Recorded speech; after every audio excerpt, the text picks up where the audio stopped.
Cut din update. Ito na yung susuotin nila Alden at Catherine. Joy is gone. Tas Ethan sa kanilang mall tour. Sa Vista Mall Taguig. Ang dami nang nag-aabang sa kanila. At sa kanilang pangalawang mall tour.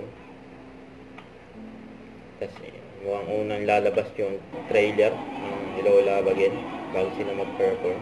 Ayan na yung mga nakaabang. Dami ng tao.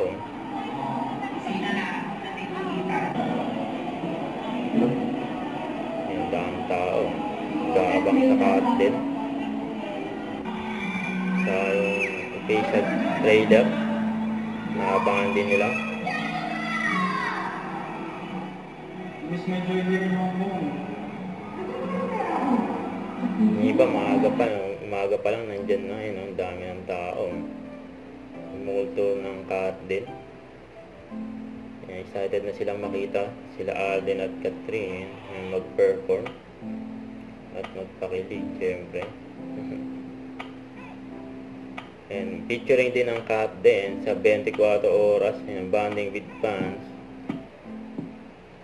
Huwag kalimutan mag-subscribe, click ang notification bell for more update. Ito po ang Richard Reaction Vlog. Bye guys, thank you for watching.